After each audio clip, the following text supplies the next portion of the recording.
Hello students, very good morning. मैं हूं Ahmad Dubey. Students, आज की इस वीडियो में हम लोग जानेंगे कि अभाज्य गुणनखंड विधि के द्वारा कैसी HCF और LCM यानी कि महत्तम समापवर्तक और लघुत्तम समापवर्त कैसे निकाला जाता है। ठीक है, आज की इस वीडियो में हम लोग क्या जानने वाले हैं? आज की वीडियो में हम लोग जानेंगे कि HCF और LCM कैसे निकाला जाता है अभाज्य गुणनखंड विधि से। HCF मतलब होता है मस आप लोगों ने नाम तो सुना ही होगा। LCM का मतलब होता है लस। ठीक है, मस और लस कैसी अभाज्य गुणनखंड विधि के द्वारा निकाला जाता है हम लोग जानने वाले हैं। सबसे पहले जो मस का फुल फॉर्म होता है, पूरा नाम जो होता है वह होता है महत्तम समापवर्तक। ठीक है, महत्तम समापवर्तक। और जो लस का फुल फॉर्म होता है वह होता है लघुत्तम समापवर्त्य। ठीक है, लघुत्तम समापवर्त्य। इस प्रकार से देखिए, ये है आपका HCF और LCM। हमें क्या जानना है कि कैसे इनको निकाला जाता है इस विधि से। लेकिन उससे पहले हम लोग जानते हैं कि HCF और LCM मस और लस होता क्या है। ठीक है, तो मस और लस क्या होता है ये हम लोग जानते हैं। देखिए, सबसे पहले बात करते हैं HCF का। HCF को इसके पहले वाली वीडियो में हम लोग जान चुके हैं। ठीक है, जहां पे हमने आपको बताया था कि यूक्लिड विभाजन एल्गोरिथम का प्रयोग करके कैसे HCF मस से निकाला जाता है। तो यूक्लिड विभाजन के द्वारा आप केवल और केवल HCF ही निकाल सकते हैं, LCM नहीं निकाल सकते। LCM निकालने के लिए हमें पढ़ना पड़ेगा अभाज्य गुणनखंड विधि। ठीक है, तो एक बार चलिए फिर से जानते हैं कि HCF कहते किसे हैं। देखिए, जो HCF होता है, सपोज कि दो संख्या है। कौन कौन सी संख्या है? 20 है और 30 है। ठीक है, ये दो संख्याएं हैं। HCF जो होता है वह बड़ी से बड़ी संख्या होती है, जो इस वाले भी संख्या को कट कर दे और इस वाले भी संख्या को कट कर दे। मतलब हमें एक ऐसी संख्या खोजनी है जो दी हुई संख्याओं को काट दे और उससे बड़ी कोई संख्या न हो। जैसे इन दोनों को कौन कौन सी संख्याएं काट सकती है? इन दोनों को 2 काट सकता है, इसको भी 2 काट सकता है, इसको भी 2 काट सकता है। और क्या काट सकता है? इन दोनों को 5 काट सकता है। ठीक है, इसको भी देखिए 5 काट सकता है, इसको भी 5 काट सकता है। और कुछ काट सकता है? नहीं काट सकता है। ठीक है, तो देखिए 10 भी काट सकता है। देखिए 10 भी कट सकता है, ये भी 10 से कट जाएगा और ये भी 10 से कट जाएगा। तो देखिए, ये जो संख्याएं हैं, दोनों संख्याएं 2 से कट रही हैं, 5 से कट रही हैं और 10 से कट रही हैं। लेकिन इन सबको HCF तो कहेंगे नहीं। HCF किसी एक को कहेंगे। कहेंगे किसे? जो इन सब में सबसे बड़ी है। तो इन सब में सबसे बड़ी कौन है? 10। ठीक है, इन सब में सबसे बड़ी कौन है? 10। तो 10 जो है इस संख्या का क्या हो गया? मस हो गया। ठीक है, अब आप समझ रहे होंगे कि HCF क्या होता है। HCF वह बड़ी से बड़ी संख्या होती है जो दी हुई संख्याओं को काट दे। ठीक है, जैसे यहां पे हमने देखा 10 इसको भी कट कर देगा, इसको भी कट कर देगा।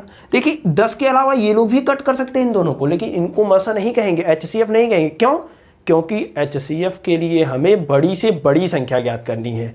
तो वह बड़ी से बड़ी संख्या कौन है? 10 है, जो इन दोनों को कट कर देगी। तो HCF मस और महत्तम समापवर्तक की परिभाषा कैसे देंगे?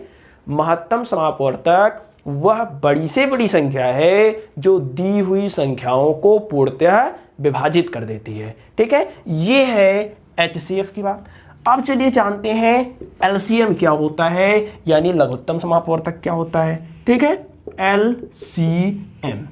LCM क्या होता है? देखिए, दो संख्या है, जैसे आपका 4 हो गया और 6 हो गया।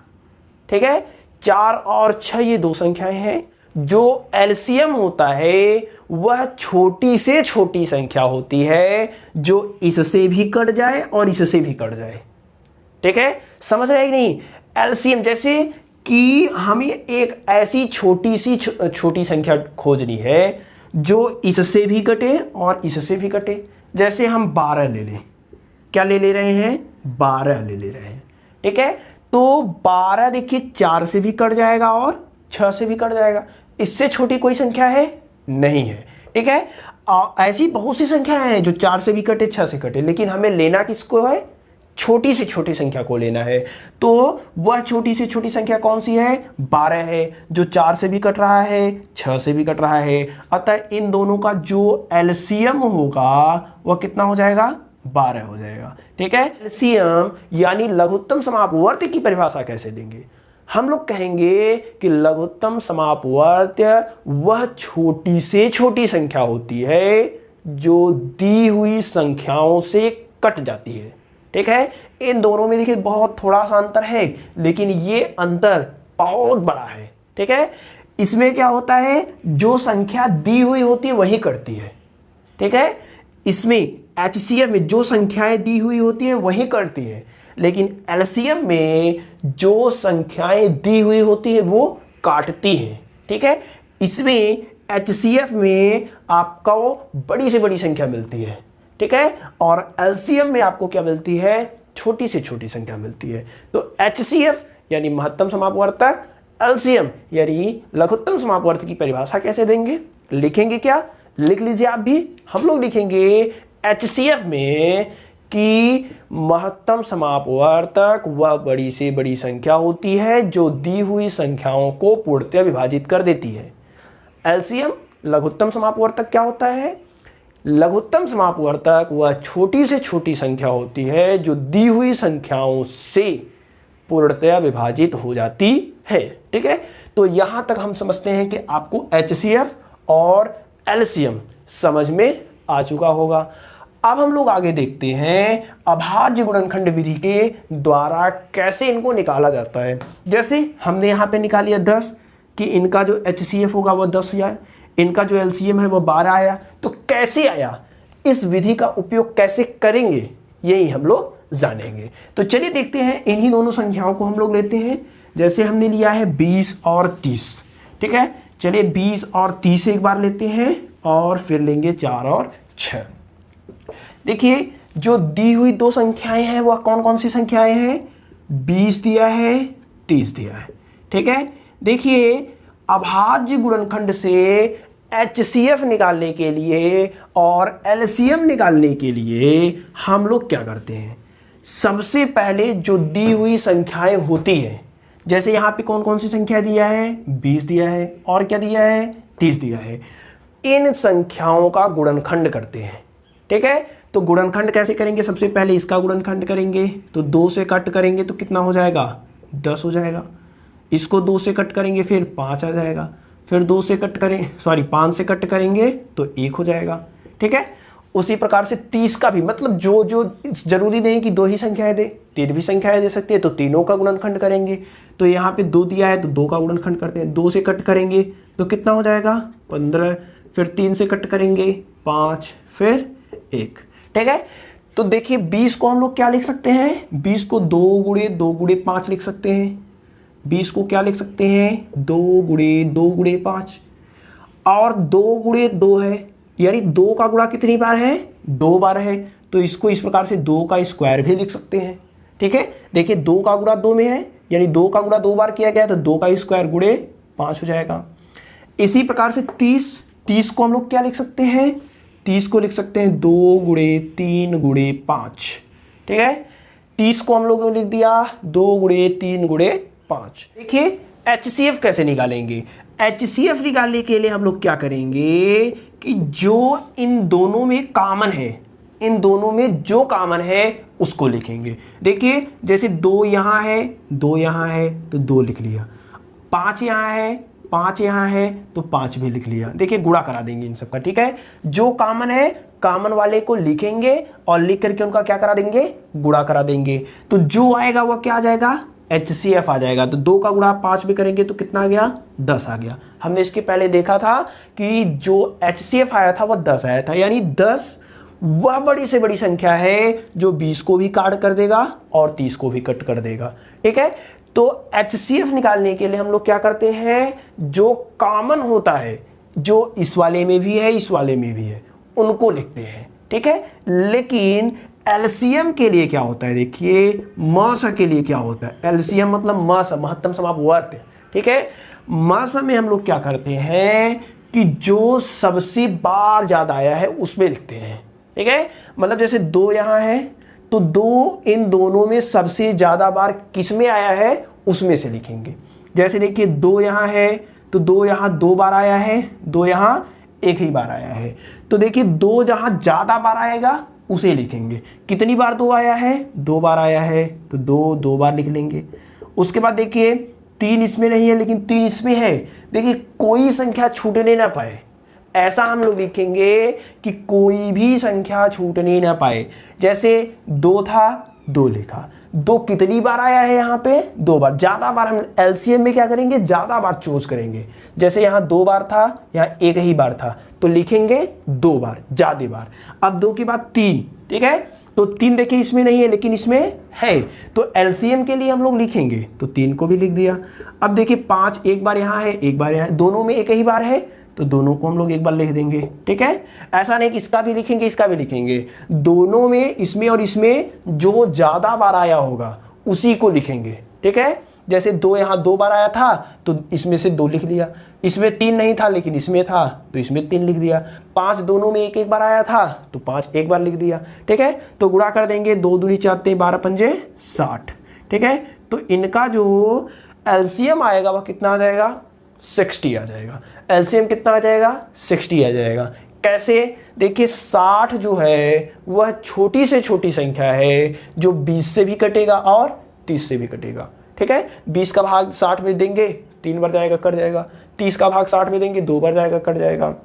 यानी 60 जो है वह छोटी से छोटी संख्या है जो दी हुई दोनों संख्याएं यानी 20 और 30 से कट जाएंगी। चलिए एक और एग्जाम्पल देखते हैं।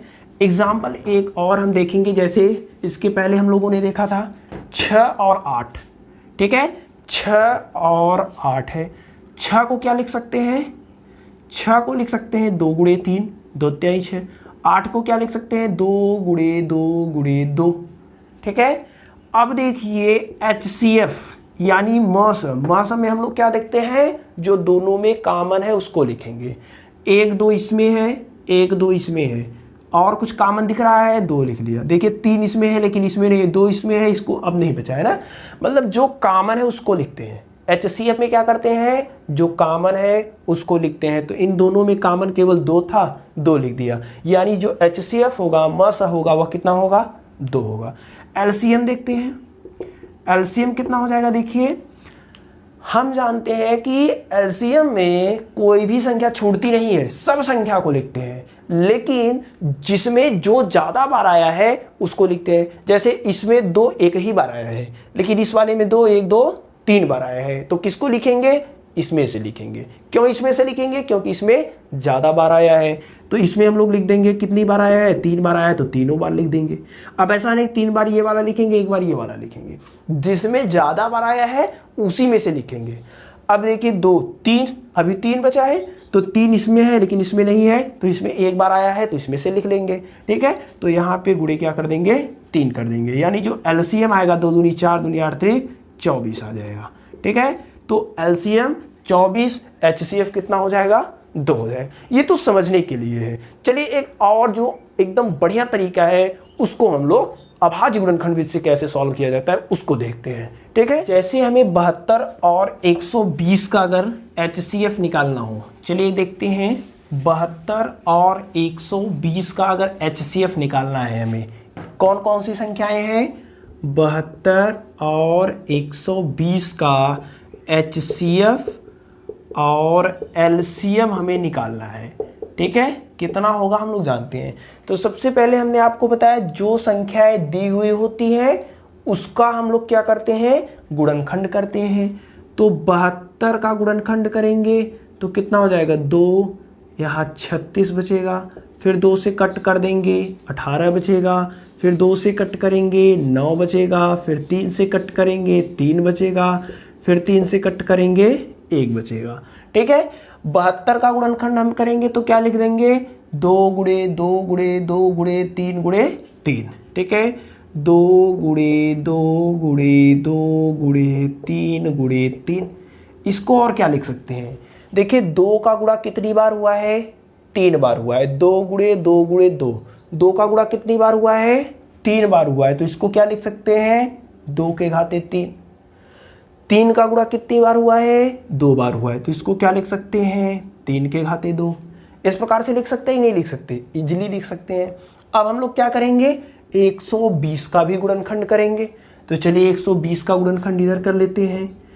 120 का गुणनखंड करेंगे, 2 से काटेंगे 60 आ जाएगा, फिर 2 से काटेंगे 30 आ जाएगा, फिर 2 से काटेंगे 15 आ जाएगा, 3 से काटेंगे 5 आ जाएगा, 5 से काटेंगे 1 हो जाएगा, ठीक है। तो इसको हम लोग क्या से लिख सकते, देखिए 120 को यहाँ से क्या लिख सकते हैं, 2 गुणे 2 गुणे 2 गुणे 3 गुणे 5। देखिए 2 गुणे 2 गुणे कितनी बार आया है, 3 बार आया है, यानी इसको यहाँ से 2 घाते 3 लिख सकते हैं, ठीक है। और क्या लिख सकते हैं, 3 गुणे 5। इस प्रकार से लिख सकते हैं, नहीं लिख सकते, लिख सकते हैं। अब देखिए जो HCF होगा वह कैसे निकलेगा, HCF। देखिए हम जानते हैं कि HCF मास में जो चीजें कॉमन होती हैं उसे लिखा जाता है। इन दोनों में जो चीजें कॉमन होंगी उसे लिखेंगे। तो देखिए कॉमन क्या है इन दोनों में, 2 घाते 3 यहाँ है, 2 घाते 3 यहाँ है। इन दोनों में से क्या कॉमन है, 2 घाते 3 कॉमन है, तो 2 घाते 3 कॉमन कर लिया। देखिए 2 घाते 3 यहाँ है